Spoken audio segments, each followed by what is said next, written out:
కేంద్ర ప్రభుత్వం అయితే టీవీ ఛానళ్ళకి భారీ షాక్ అయితే ఇచ్చింది. ఎందుకంటే ఒక 4-5 వారాల పాటు రేటింగ్‌లన్నింటిని ఆపేయండి. ఈ రేటింగ్‌ల వల్ల వాళ్ళు ఇష్టం వచ్చినట్లుగా పశ్చిమాసియాలో జరుగుతున్నటువంటి యుద్ధం గురించి చెబుతున్నారు. ఊహాజనిత కథనాలు అల్లేస్తున్నారు. దానివల్ల సామాన్య ప్రజానీకంతో పాటు అక్కడ ఇరుక్కుపోయినటువంటి ఎంతోమంది భారతీయులు వాళ్ళందరూ కూడా తీవ్ర ఇబ్బందికి గురవుతున్నారు. వాళ్ళతో పాటు ఇక్కడ కుటుంబ సభ్యులు రోజు రోజుకి వాళ్ళ యొక్క ఆందోళన పెరిగిపోతుంది.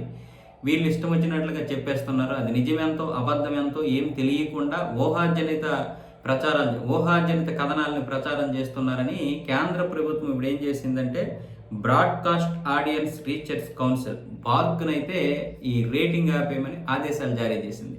అది 5 వారాల 6 వారాల 2 నెలల ఏంటనేది మేము చెప్తాం. మేము మళ్ళీ చెప్పేంత వరకు కూడా మీరు మళ్ళీ ఈ రేటింగ్ని అయితే బయట పెట్టొద్దు అని ఇప్పుడు బార్క్కి అయితే ఆదేశాలు జారీ చేసింది. వాస్తవమే, టీవీ ఛానళ్ళు రేటింగ్ కోసం ఈ విధంగా కథనాలు అయితే ఉండి వారుస్తారు.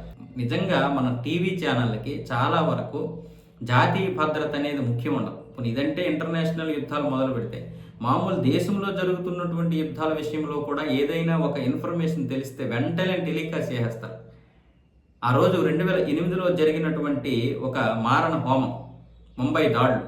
ఆ ముంబై దాడుల్లో ఈ టీవీ ఛానళ్ళని చూసి వాడు అక్కడ ఆపరేట్ చేశాడంటే పాకిస్తాన్లో, మరి వీళ్ళు ఎంత దారుణమైనటువంటి పరిస్థితుల్లో ఉన్నారో అర్థం చేసుకోండి.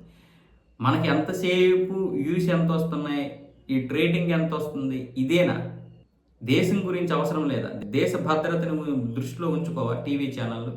మనం మొదటి నుండి కూడా చూస్తున్నాం. నిజంగా ఈ టీవీ ఛానల్ యొక్క అతి ఉత్సాహంతో ఈ సోషల్ మీడియా ఈరోజు సక్సెస్ అయింది.